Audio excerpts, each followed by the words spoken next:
Madame la Présidente, honorables députés,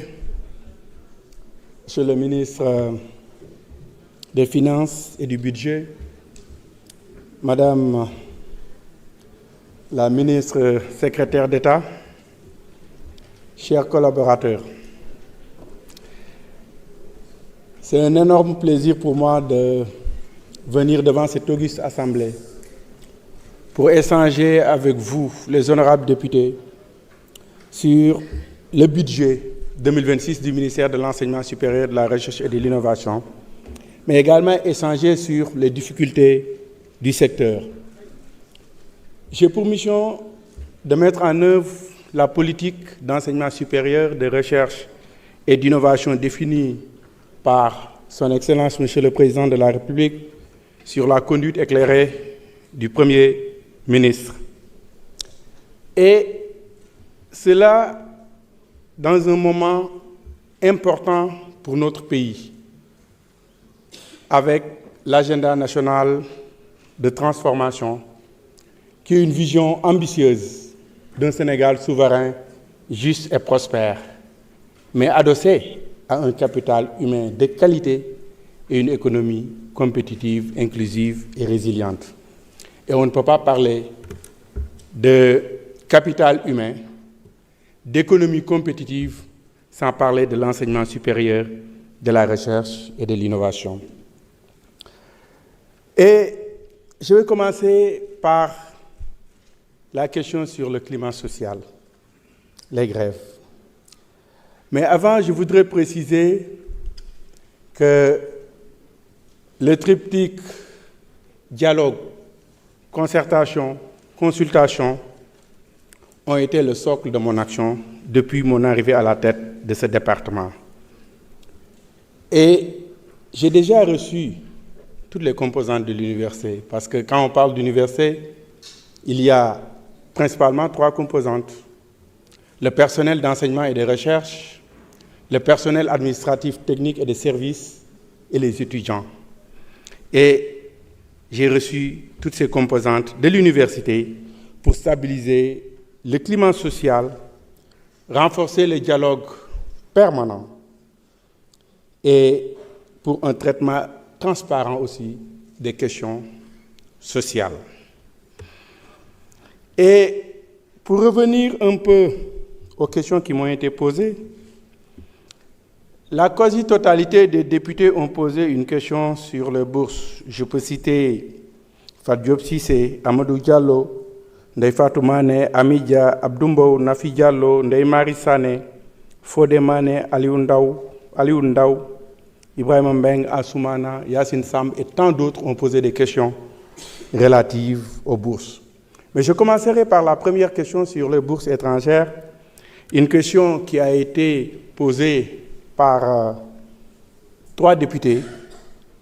l'honorable Fatou Diop Cissé, Amadou Diallo et Samba Diouf. Je dois préciser que l'État du Sénégal a consacré cette année 8,6 milliards de francs CFA pour les bourses étrangères. En 2024, quand on est arrivé, c'était à 7,5 milliards de francs CFA, soit une hausse de 1,1 milliard de francs CFA. Mais ce n'est jamais suffisant. Une bourse n'est jamais suffisante. Et les étudiants en France, Madame Cissé l'a dit, sont confrontés à d'énormes problèmes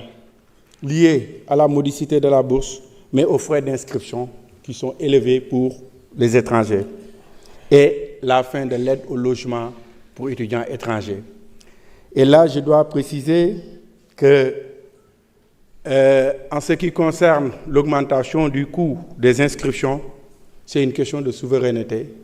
Nous, on ne peut pas faire grand-chose si la France décide d'augmenter le coût des inscriptions de ses étudiants. Et pour revenir un peu sur le cas global de l'UCAD,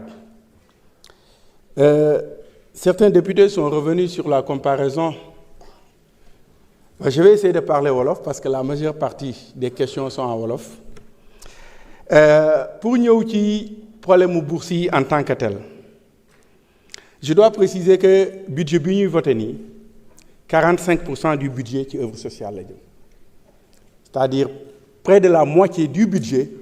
ci social la jëm loolu day wone que ne état Sénégal day def effort yu bëri ci social et problème mu bourse yi mën naa ne mu ngi démarré en 2000 figurez-vous bien que jusqu'en 2000 dans l'ensemble du pays 3547 boursiers lañ amoon aujourd'hui nous sommes à 157 860 cela veut dire qu'en 20 ans c'est vrai en 20 ans la population du Sénégal en 25 ans je veux dire tous les 25 ans la population double donc la population du Sénégal est passée du simple au double au même moment le nombre de boursiers a été multiplié par 44,5 fois cela veut dire que le Sénégal fait énormément d'efforts en matière de bourse. Et il y a 5 types de bourses. Il y a les bourses d'excellence qui sont attribuées aux étudiants qui ont la mention très bien ou bien. Les bourses pédagogiques, c'est ce qui est plus nombreux, ce qu'on voit le plus, presque 70% des bourses. Les bourses sociales, les bourses de mobilité pour ceux qui vont à l'étranger,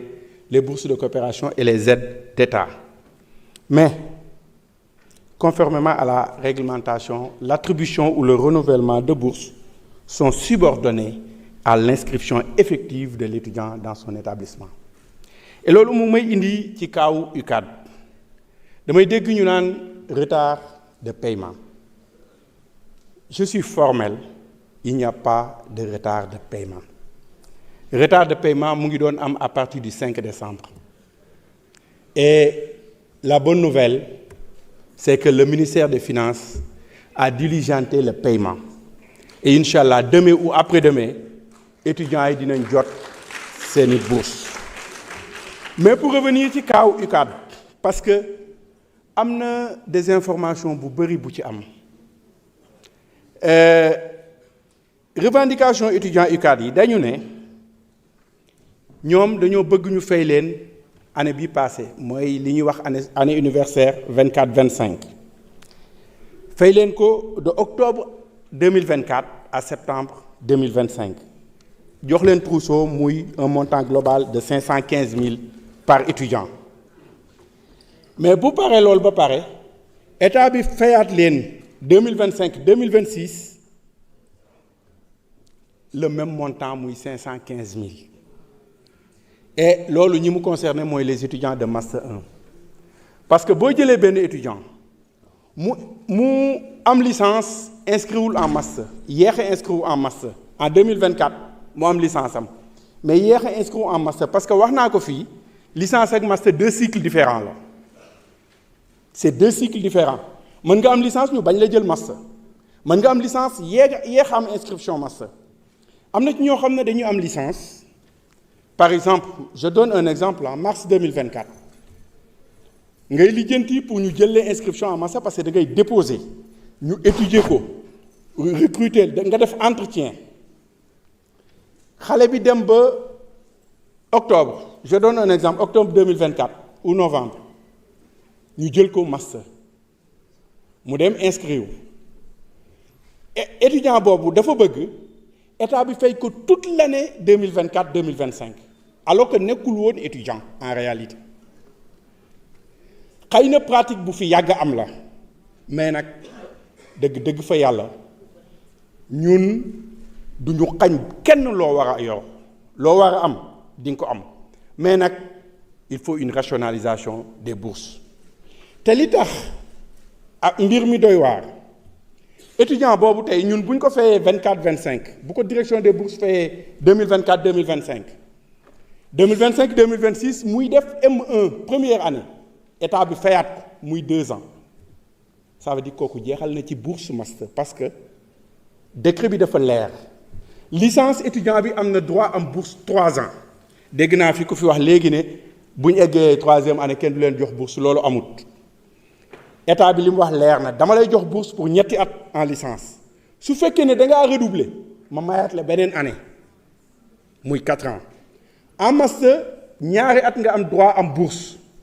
su fekkee ne da ngaa redoubler deuxième année bi mën naa la mayaat benn année yeneen pratique yu ñu ci def yépp xëy na état bi moo dawal yërmande mais loolu warul am te étudiants yi boo leen fayee 2024 2025 ñëw fayaat leen 2025 2026 directeur des bourses mu ngi nii nee na ma loolu man duma ko def ndax faute de gestion la man dañ ma daggal budget pour une année mënuma fay étudiant bi 2 fois dans le même exercice budgétaire su fi corps de contrôle ñëwee daf may épingler te yéen doo leen fa nekk bu may joxe ay réponses te loolu itam mënuma ci lu bëri donc mbir mi noonu la demee ñoom bu ñu leen ko defalee mooy li ma wax étudiant bi dañ koy fay 2 fois ci même exercice budgétaire bi et lan la leen direction des bourses wax ne leen yéen inscrire ngeen après année budgétaire parce que mbir mi yëpp li ko waral mooy bourse dañoo mas di réfléchir ci année buy commencer octobre depuis ñun sunuy temps ba léegi jeex septembre à l'époque sax 10 mois de bourse la woon mais léegi 12 mois de bourse la léegi nag année bi comme que décalé na direction des bourses conservé woon les mêmes pratiques dañ daan fay 16 mois de bourse à la place de 12 par at maintenant direction des bourses li ñu wax proposition bi ñu def mooy étudiant bi bu inscrire rek ñu commencé ko jël en compte par exemple étudiant master bu inscrire en octobre 2024 ñu commencé la fay sa bourse pour 2 ans nga xam ne di nga am bourse en master 1 am ko en master 2 par contre bu ñu defee ñoom li ñu wax da nga leen di fay bourse année bi ñu jàngul fay leen bourse master 1 mu jeex master 2 ñëw du ñu am bourse ñuy laajaat beneen bourse loolu mooy décaler un peu les problèmes et donc direction des bourses loolu la proposé pour fay leen fi mu ne nii ci paiement bi étudiants yi mu concerne dinañ leen fay 115 000 mooy seen bourse octobre seen bourse novembre ak 35 000 francs trousseau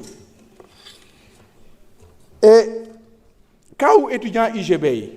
beneen c'est différent ma préciser que ne aussi étudiant Dakar yi man recevoir naa leen waxtaan naa ak ñoom samay étudiants rek ci nekk man je n'ai rien contre les étudiants au contraire ñi ma xam université xam nañ ne j'étais très proche des étudiants et 8 yi nga xam ne ñooy les membres du collectif des amicales de l'UCAD bi ñëwee seet si ma les 2 ce sont mes étudiants ba tey jii may wax yéen ni donc je n'ai rien contre les étudiants mais il faut que li nga xam ne taxes yi nga xam ne moom la état bi di teg aussi ñu jéem di ko topp et Saint-Louis problème de renouvellement la automatique inscrire guñu bëgg direction des bourses renouveler ko automatiquement en master 2 ñu ne leen loolu day xaw a doy waar par contre étudiants yi nga xam ne dañoo inscrire à temps c'est-à-dire avant septembre mais université yi ñoo yéex a envoyé dossiers yi à la direction des bourses man bëgguma injustice dama wax directeur des bourses ne ko étudiants yooyu seen cas foog ñu fay leen lu mu metti état bi na leen fay parce que du seen faute ñoom inscrire nañ à temps mais université yi ñoo ko transféré wul à temps de ce fait ñoom amuñu bourse donc ñooñu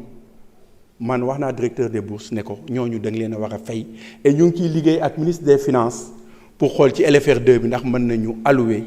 ay xaalis pour ñu fay leen parce que 2025 2026 bi mënuñu cee fay loo xam ne exercice budgétaire 2024 2025 laaj nañ ma ay recommandations man bi ma taseeg étudiant UCAD yi dama ne leen cas yi ngeen ma fi wax yépp bëri na dégg naa fi yu bëri ñu ko fi wax demewul noonu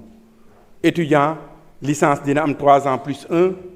en cas de redoublement master mu am 2 ans de bourse plus 1 en cas de redoublement doctorat mu am 3 ans de bourse donc noonu la demee te état bi bu la nee master 24 mois nga am sa 24 mois à la kuli xaal da la koy fay loolu moom amul mënuñoo wax benn retard bu ci am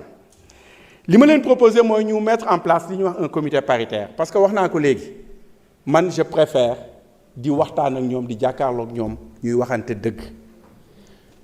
bu may liggéey ak ay nit bala may décider souvent sax damay waxtaan ak ñoom parce que noonu la war a demee ma ne leen nañ mettre en place comité paritaire bi def ko cas par cas boo leen indi rek direction des bourses ñu ngi fi loolu mooy seen liggéey dinañ ko étudier ku ci nekk li nga war a am di nga ko am li nga moom incha allah di nga ko jot ne leen nañ continuer discussion yi waaye jéem a réfléchir ci réviser décret 2014-963 mooy décret bi wone bourse yi ma profité ci pour dalal xelu étudiant dama gis communiqué étudiant UGB yi ñu ne directeur des bourses def na leen léegi dañuy appliquer strictement décret bi ba nga xam ne étudiant boo xam ne nii dafa inscrire en master étudiant bi inscrire en master ci décret bi dañoo waxoon que ne bu amee diplôme licence pour mu am bourse master foog mu am mention assez bien loolu musuñu ko appliquer et ba léegi may wax ak yéen nii appliqué wuñ ko ñu ne dañ leen a wax ne leen boo duggee première année amoo bourse mënatoo ko am ba fin du cycle effectivement loolu la décret bi waxoon waaye musuñu ko appliquer te may wax ak yéen nii waajuñu koo appliquer parce que man damaa jàpp que ne du mesure boo xam ne nii bu baax la li tax ma jàpp que ne du mesure bu baax mooy étudiant bu ñëwee première année amul bourse bu defee effort ba jàll deuxième année war nga ko mën a jox bourse te ci loolu lañ nekk fi mu ne nii loolu la direction des bourses nekk moo tax bi ma gisee seen communiqué bi mu jaaxal ma loolu xawma fu ñu ko jëlee mais amul wërul te ñoom dinaa leen recevoir suba incha allah à 15h étudiant Saint-Louis pour waxtaan ak ñoom ci question boobu waaye dama ne foog ñun aussi ñun université yi ñu xoolaat suñu bopp mooy ñu jéem a stabiliser calendrier universitaire bi parce que coow li yépp calendrier universitaire mooy coow li mu ngi commencé nag en 2019 avec Covid-19 d'abord mu am ay petits problèmes parce que ba 2019 moi enseignant à la faculté des sciences et techniques amuñu woon benn jafe-jafe dañ daan def année normale 2019 am Covid am mu xaw a am ay problèmes mais jafe-jafe yi gën a rëy l'ancien régime ñoo ñu ko indil en 2023 tëj université bi 8 mois UCAD ci lañ jóge nag jafe-jafe yu bëri ñu am ko kenn mësul gis dans le monde même pendant la deuxième guerre mondiale daaw ñu tëj université kenn du ko tëje noonu ñu tëj ko 8 mois et loolu tey moo ñu indil jafe-jafe yu rëy yi ñu am ci bourse yi moo tax dama ne étudiants yi nañ réviser bu décret bi lu tax ma wax ko man damaa jàpp que ne sama doom soxlawul bourse te système bi ni muy demee actuellement nii sama doom ak doomu ki dëkk Ngoundiane yem même traitement bi lañ leen di traité te c'est pas normal parce que 40 000 yi xale bi di am bourse quand même yàlla may na ma lu ma ko joxe te am na ñeneen ñoo xam ne nii ay ministres ay hauts fonctionnaires yoo xam ne mën nañ jël en charge seeni doom pour man jàpp naa ne war nañ leen war a génne ci fichier bourse bi moo tax ma ne leen nañ réfléchir waxtaanaat ci décret bi parce que loolu mooy tax ñu régler les problèmes définitivement di wax étudiants yi ne leen bourse man damaa jàpp que ne sax du dépense investissement la État du Sénégal li muy def ci bourse loolu dafa bëgg am des ressources humaines de qualité moo tax ma di leen demander solennellement à ce que ñu revoir seen position parce que dañuy wax ne en syndicalisme le jusqu'au-boutisme ne mène nulle part da ngay nangu waxtaan nangul naa leen ñuy kaas seeni droit mais mënuma comprendre depuis mardi une semaine a ngi nii étudiants yi dañuy forcer restaurant yi di dugg di lekk sans fay alors que dañoo subventionné ticket bi à 100 francs man en 95 ba may def première année je payais 150 là où eux ils payent 100 francs ndekki ils payent 50 francs moi je payais 100 francs donc nañu xam ne état bu jëlee ay moyens subventionné ko gënuñu leen nekk ay patriotes dañoo war a xam ne dañoo war a fay ticket bi ñuy duggee restaurant boo ko defee benn fan ñu bàyyi mu jàll nga def ko ñaari fan ñu bàyyi ñu jàll nga bëgg koo def une semaine du sotti te nag état bi dina jël ay responsabilités am loolu mënul continuer loolu du ma ci ànd ak ñoom tey du ma ci ànd ak ñoom ëllëg parce que ku dugg restaurant lekk da ngay fay te tey bu ñu tëjoon restaurant bi ñu génn di wax ne gouvernement bi dafa tëj restaurant bi nag pour mu fonctionner foog étudiants yi nangu di fay seen ticket ma di leen woo ci waxtaan parce que ce qui est constant mooy foog ñu waxtaan mënul ñàkk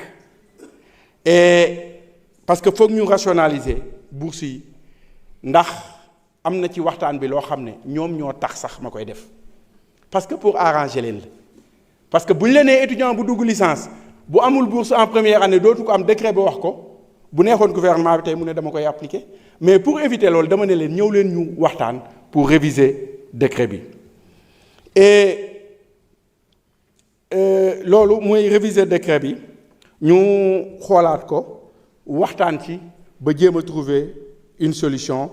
pour régler définitivement le problème des bourses wax naa ko léegi waa UGB dinaa leen recevoir demain incha allah ñoom aussi pour waxtaan ak ñoom jéem a régler les problèmes des bourses mais pour régler problème bourses yi wax naa leen léegi ne leen ñun université yi am nañ ci part de responsabilité moo tax ñu ne foog ñu digitaliser lu bëri pour éviter yenn problème yi ñu bëri wax nañ fi ne am na étudiants yoo xam ne da nga leen di jox bourse ñu dem à l'étranger du ñu ñibbisi lu am la pourtant bu ma leen liiralee décret bi article 7 dafa wax ne étudiant bi ngay jox bourse étrangère il doit donner un engagement à retourner sur le territoire national à l'issue des formations reçues loolu la décret bi wax de c'est le décret 2014-963 et étudiant bi buy dem bu amee bourse étrangère dafa war a jaar direction des bourses ñu jox ko autorisation de sortie mais malheureusement beaucoup ne le font pas entre les mailles des filets la ñuy jaar ñun dootuñu ci am sax suivi mais loolu moo war a am ku état bi jox bourse obligatoirement boo demee da ngaa war a ñibbisi mais musuñu ko nag appliquer loolu yëpp foog ñu waxtaan ci parce que man mënumaa comprendre quand même état bi di jël financement yenn yi di ko ci def ba pare ñooñu dem di liggéeyal yeneen réew donc digitalisation bi prévoir nañ ci budget 2026 bi digitalisation direction des bourses ba nga xam ne dina am interconnexion ak interopérabilité entre données direction des bourses ak données université yi pour déceler manquement yi doublons yi ci paiement yi et digitalisation boobu dañ jàpp que ne mën nañu dimbale itam ñu régler problème bourse étudiants yi parce que bu année universitaire bi normalé rek ñu mën nañ ne problème bourse mën naa bañatee am et digitalisation boobu aussi bëgg nañ mu permettre ñu optimiser ressources yi ci CROUS ak COUD parce que metti na trop ci état bi ñu wax ko ak ñàkk koo wax metti na ci état bi et pour ñu optimiser ko foog ñu digitaliser le CROUS de Thiès joxe na l'exemple di digitaliser ba ci l'accès au restaurant dañ ko digitaliser étudiant bi bu ñëwee day ñëw rek jàll parce que dañuy scanner rek mu jàll donc dootoo soxla sax nit ñu bëri ñuy jël ay ticket mu mën a am trafic ci ticket yi kenn mën a dem imprimerie imprimer ay ticket lu ne mën na cee am donc pour éviter yooyu yëpp la digitalisation lañ jàpp que ne mooy régler problème bi te CROUS Thiès joxe na exemple bi ñu ngi koy mettre à l'échelle ci yeneen CROUS yi pour mu gën a law monsieur Ibrahima Mbengue wax nga ci désengorgement université de Dakar waaw te muy loo xam ne état bi mu ngi koy wax depuis des années boo leen xoolee Dakar 1957 la commencé toog nañ ba 90 presque 40 ans doog a am une deuxième université muy UGB taxul UGB mën a permettre ñu désengorger Dakar en 2007 ma profité ci pour rectifier l'honorable député bi doon wax ne Macky Sall la créé ces universités c'est pas Macky Sall en 2007 nay leer les universités de deuxième génération Ablaye Wade moo leen créé mooy l'université Iba Der Thiam de Thiès mooy université Iba Der Thiam de Thiès mooy système bi moom defe naa gënoo leen ma koo xam nag déglu leen ma rek mooy université Iba Der Thiam de Thiès ak université Alioune Diop de Bambey ak université Assane Seck de Ziguinchor yéen a ngi wax te xamul leen parce que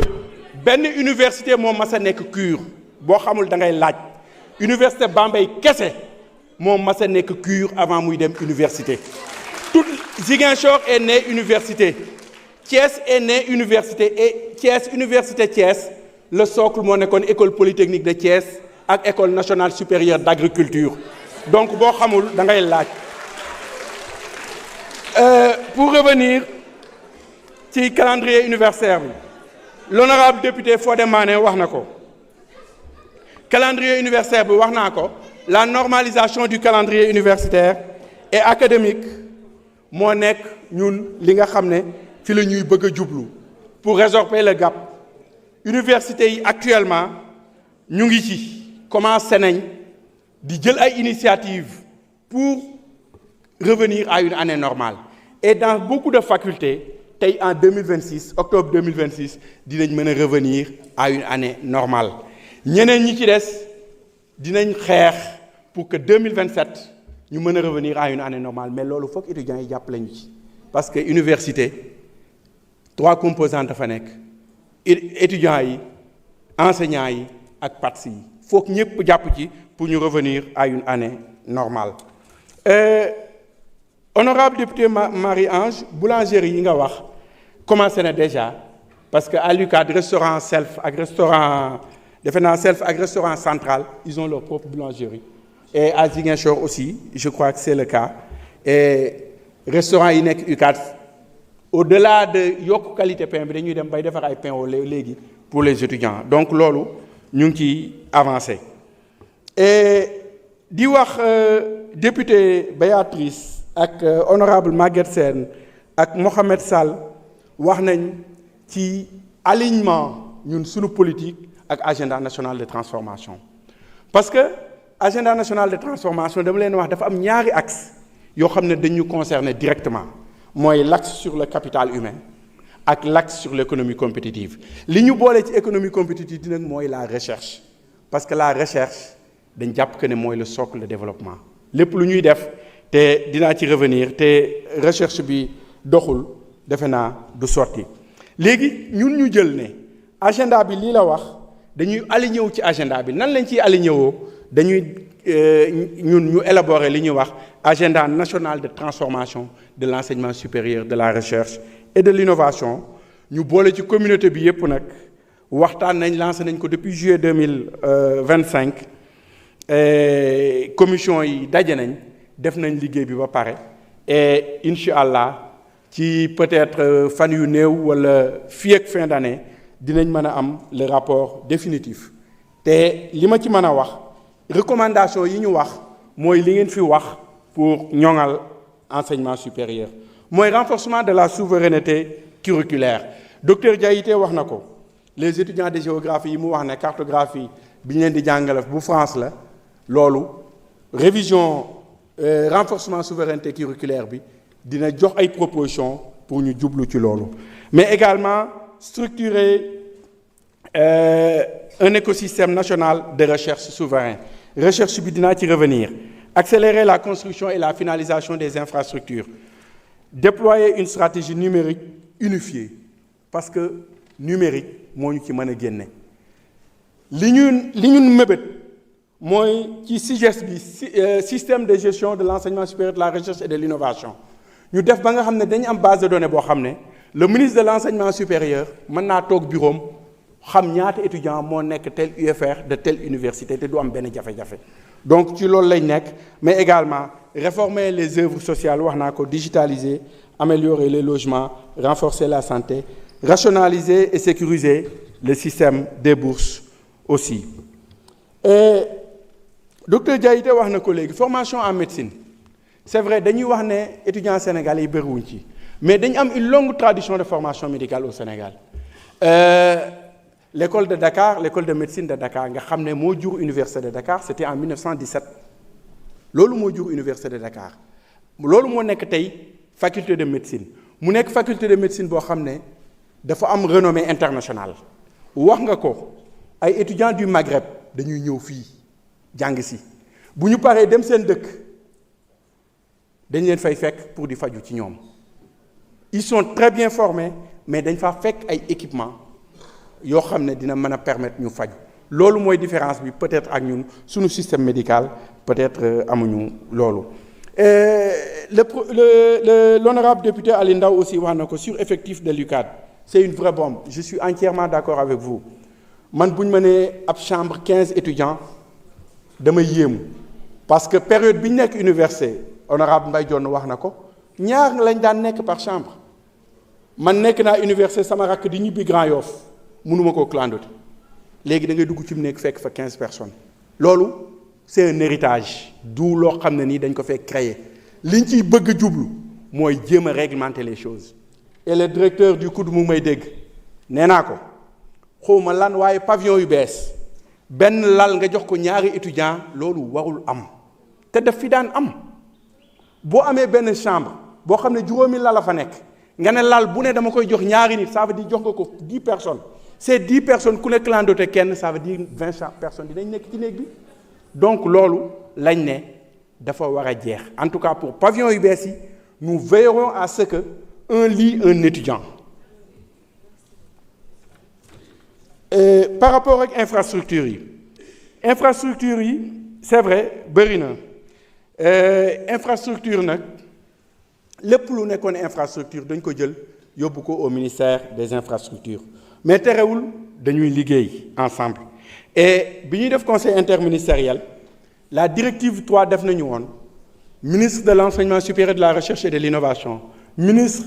des finances et du budget ak ministre des infrastructures nañ lëkkaloo liggéey ensemble xool nu ñuy def pour terminer les infrastructures parce que chantier yi bëri na am na yoo xam ne aussi war nañ ko relancer yoo xam ne yu bees la programme bu bees la pour construire 143 nouveaux bâtiments et la réhabilitation de 19 bâtiments pour 45 milliards loolu projet gouvernement bi la ñun ñoo ko lancé pour gën a ñoŋal infrastructure yi ci université yi. am na ku fi wax itam âge recrutement des enseignants waxoon naa ko en commission question la bu ma xaw a xam parce que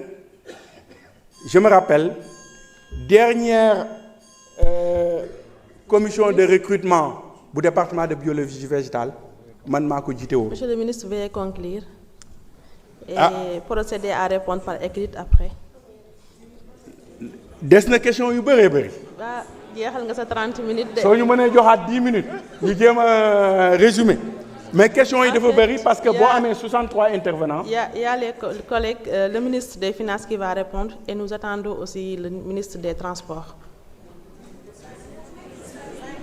Bon, donc je vous donne 5 minutes, monsieur le ministre.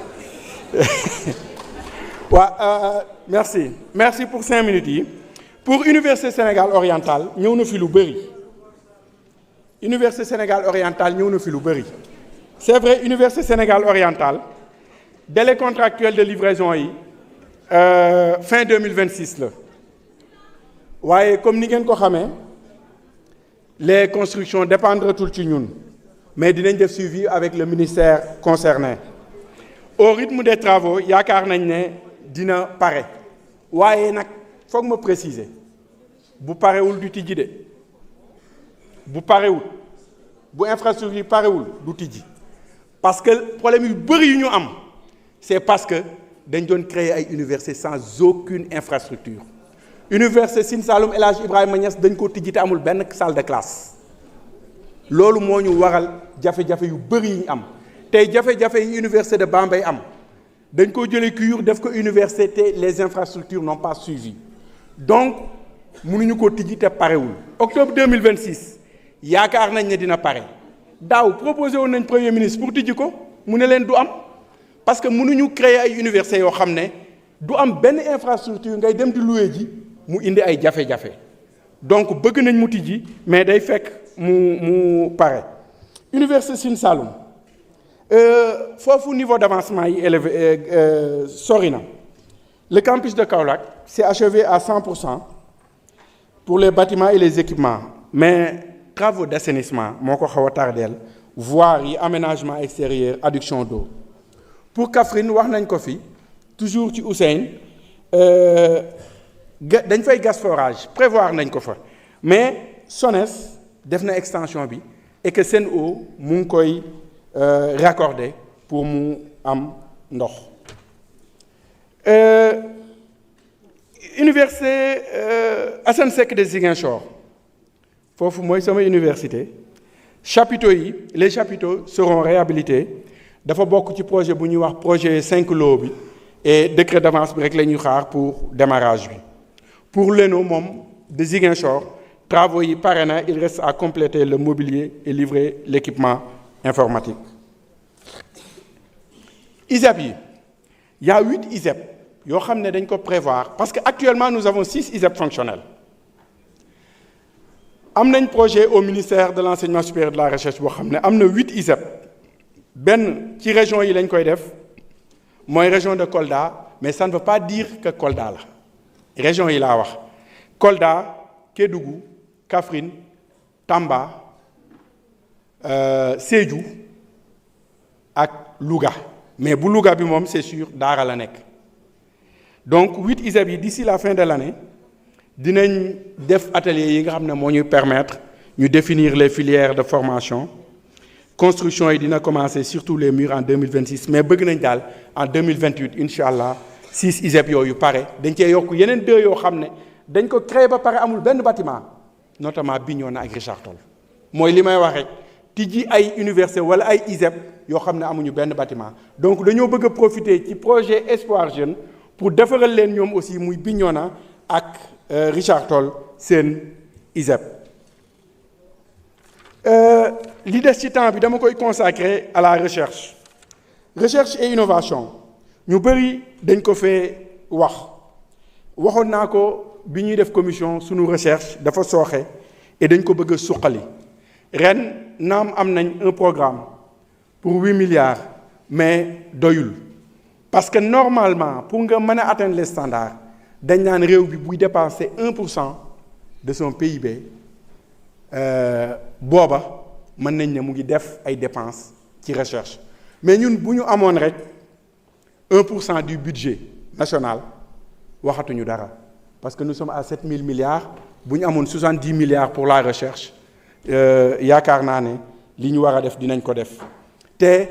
recherche boobu ANTESR bi agenda national de transformation de l'enseignement supérieur de la recherche et de l'innovation liggéey na ci ba dañuy mettre en place un conseil national de la recherche et de l'innovation et dinañ créer également le fonds national pour le développement de la recherche et de l'innovation te ñu tuddee ko FNDRI.